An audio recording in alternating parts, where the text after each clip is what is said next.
On this episode of Sailing the Free Life, we got to enjoy some relaxing time in Princess Louisa Inlet, which is known to be the most beautiful fjord in the world. There was hardly any wind and the water was still as glass. We spent the first night on a mooring ball at McDonald Island, situated just under a huge glacier. And we spent another couple nights at the dock at Chatterbox Falls, where we enjoyed exploring all the mossy surroundings and meeting some of the other boaters, before spending our longest day yet sailing and motoring out of Jervis Inlet to Malibu Strait and up to Savory Bight.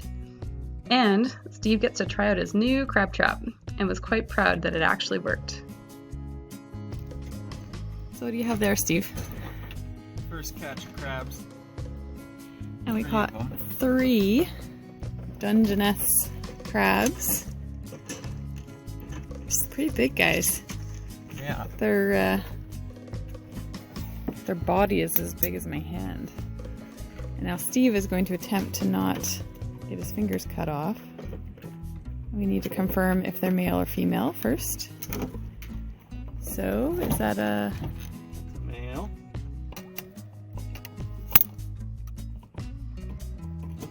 I'm not sure how you're telling, but You can tell on the underside. That's a male. That one's a male. That one's a male. It's a male. The male's got a pyramid shape all the way even up. The female's got a wide. This next one up is wide as the bottom one. Got a wider kind of pyramid shape. So, can you grab the gauge? We gotta check, see if they're all. Where is the gauge? It's in the basket there.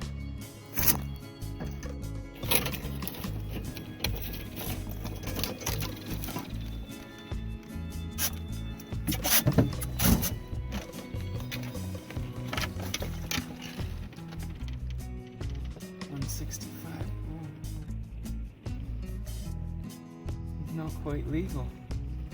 Oh, I don't think. Oh, is it from that tip to that tip? It's from that tip to that tip, then he is legal. So I think he might be legal. Cool. Next. I think he's the small one. This guy's the smallest, so try him. Is he? I think so.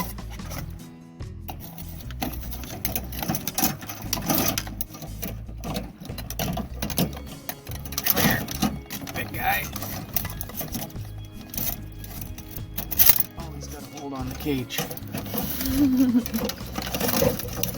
You move pretty fast, hey?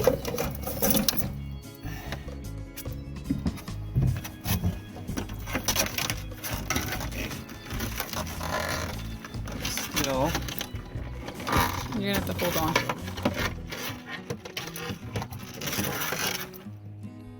So there's 6.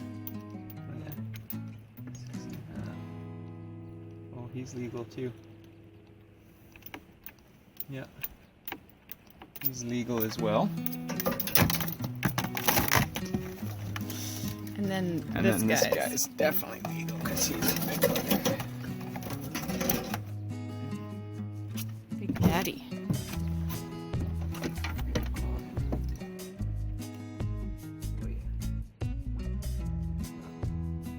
Well, he is a fair bit bigger because from there to there he's legal. Okay. So we got supper for sure. And then 3 crabs for supper. Really apologize that we're not always clean when we videotape. But I wanted to show you this is how we shower on our boat. See the shower bag hanging up there from our boom? The water hasn't warmed up at all. Well, it was warm yesterday because it was actually sunny out. And Steve does have shorts on. He's not completely naked, although that has happened when there's no one around. But this is an anchorage where there's actually people hanging out. So this is how we're back to nature and showering. After showering, we decided to leave our comfortable moorage and make our way over to the majestic Chatterbox Falls at the top of Princess Louisa Inlet.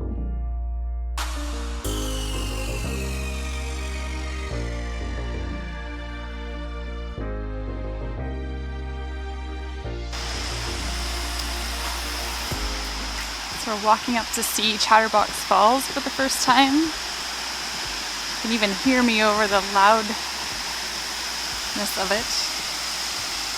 So beautiful in here with all the moss growing on the trees. See.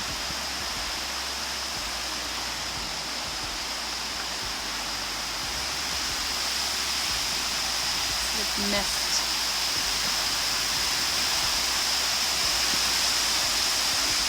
And a warning sign that 12 people have lost their lives by not observing the warning.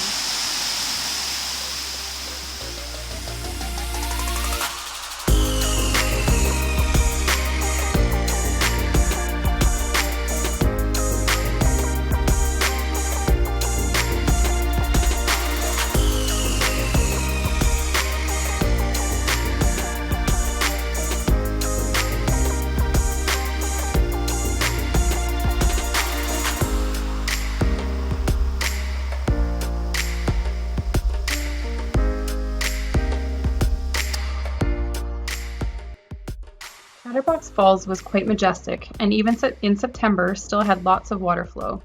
Its size of 120 feet doesn't match the upper falls though. James Bruce Falls leads into Chatterbox Falls and is claimed to be the tallest in North America at over 2,700 feet. Also in the summer, there are more than 60 falls that cascade over mile-high walls of Princess Louisa Inlet. The area surrounding Chatterbox Falls was purchased by James F. MacDonald in 1927 and passed on to a non-profit society in 1953, so all may enjoy its peace and beauty. Even to date, with increased tourism, the park is well maintained and protected, and it remains the only way to see its beauty is by boat or float plane. One of the many float planes that are coming in. Seems to be a pretty popular way for people to get around here is the float planes. And this is the view from our dock here at Chatterbox Fall. This boat behind us we got a tour of yesterday. It's really nice. Sun Odyssey 409. We actually got a bit of sun today.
How's it going? Good. Hey, Pex. Hey, buddy.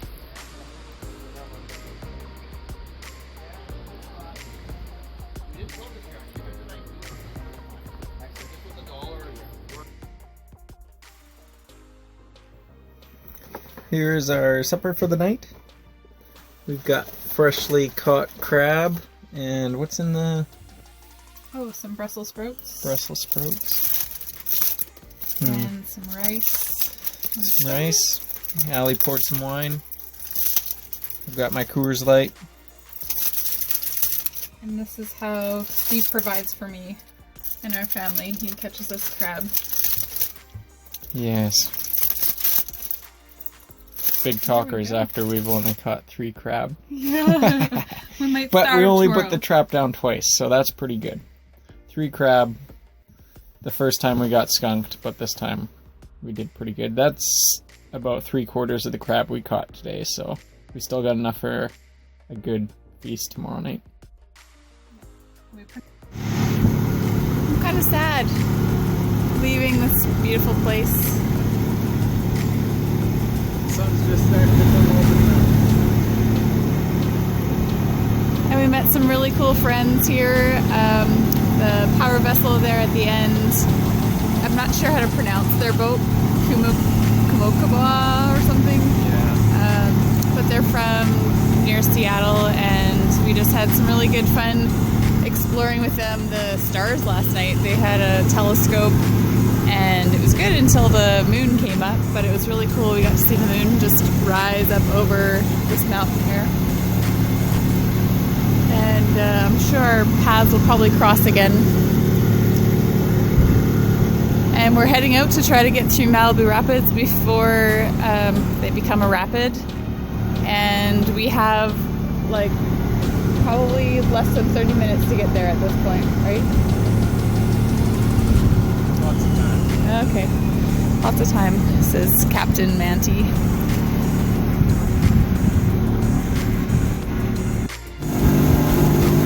Allie's getting a little photography in before we get out of Princess Louisa Inlet. It's pretty scenic. There's a glacier right up on top of the mountain here. It's a bit hard to see, but it's pretty impressive actually.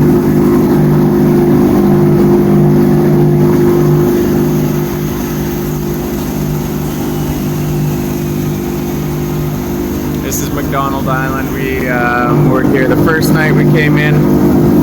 Some other boats moored here right now.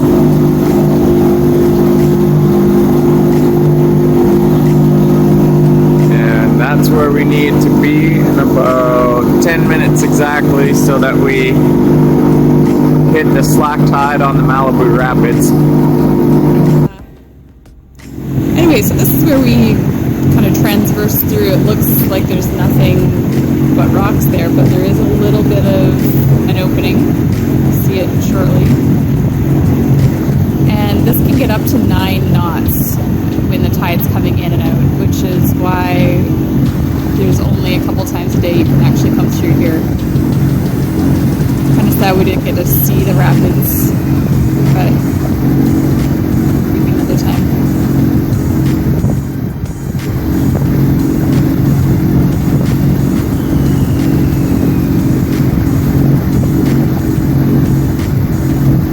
Also Skookumchuck Narrows, which is just south of here. We might get a chance to see that maybe. That can get up to 16 knots going in opposing ebb and flow directions with the tide. So tides are pretty strong around here.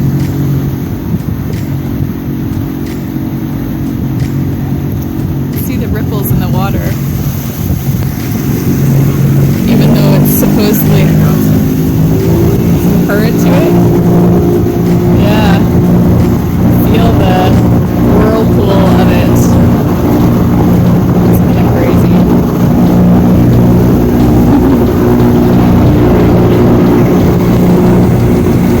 And that's at slack.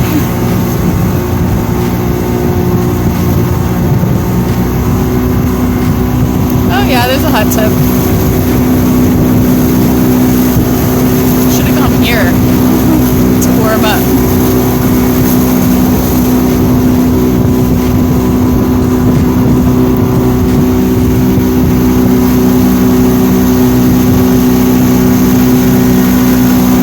Are you a bit nervous? Definitely more current here than I thought there would be. Yeah. This is the time that they said to go through, 3 minutes past actually, what they said to go through, which was 35 minutes past low water when you're using Port Atkinson tide schedule. So yeah, I wouldn't want to go through at any other time.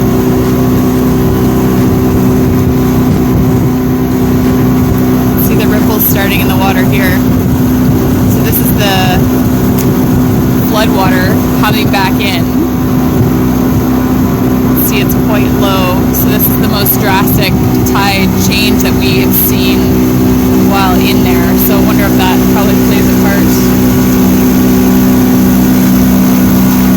But we're through. Made it.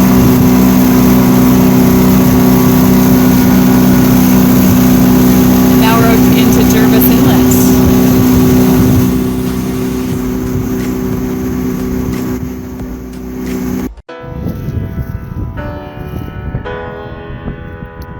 Nice day to cruise along. Got a pretty good wind right now, so we're got a reef main and a reef jib, and we're just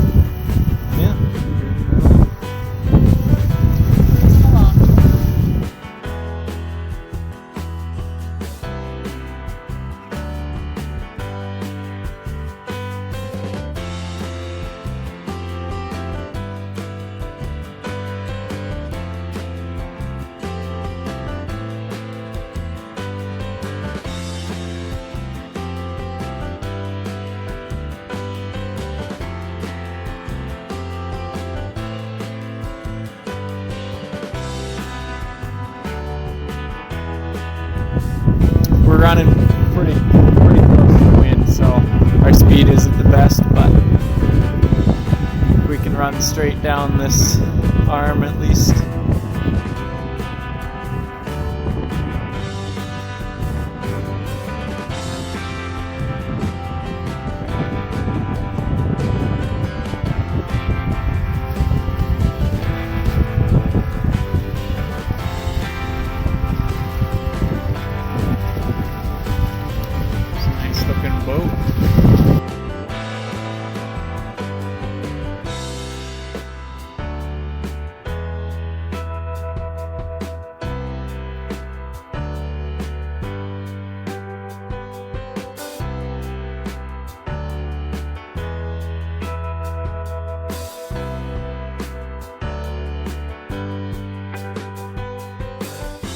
Sea lion, and he's just playing with a fish. He's tossing it all over the place here.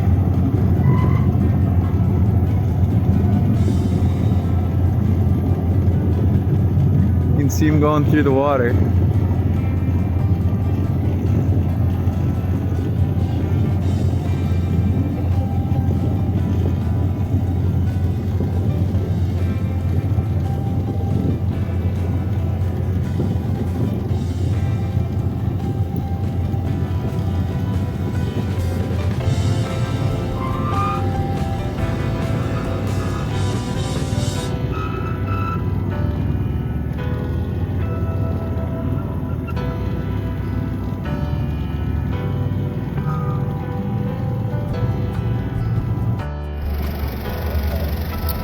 It's been like glass for the past probably hour, and then we looked up and we could see this black line on the horizon, and it's getting closer and closer, and it looks like we're about to get a bunch of wind here, but we're not sure how much. Maybe it's just right for sailing.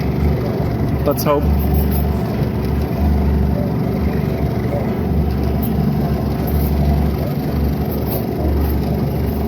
See some white caps out there, so it looks like it's fairly decent amount of wind.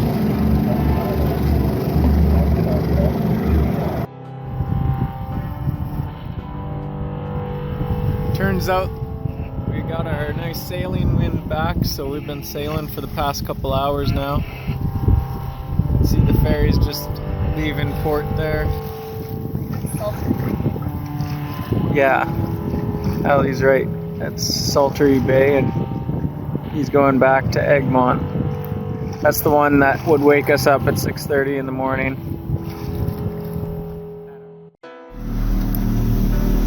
Here we are motoring down the Malaspina Strait. It's a little bit choppy out, and the wind's directly towards us, and it's about, let's see, 5:20. So So we got, it gets dark around 8. We've got a couple hours, probably a little less of motoring yet to do today. And just to get us to just to get us to this marina that we're heading to. Allie's doing a good job of steering us.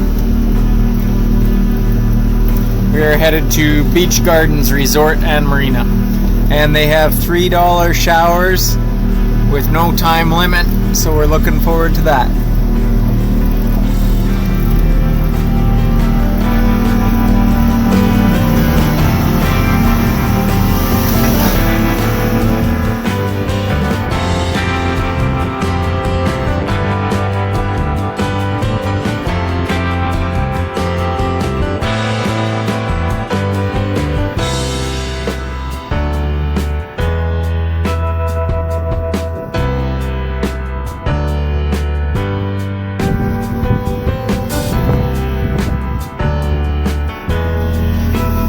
I'm gonna hang out down here because it's drier and warmer, and Paige's down here. Hey Paige, what do you think? You're not loving it, are you? Not loving those waves.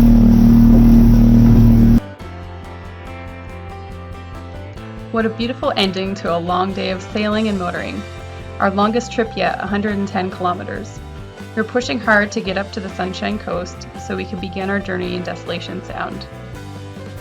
Join us next time as we sail on to Lund, a true gem at the end of the Trans-Canada Highway. We get to see lots of wildlife and make new friends.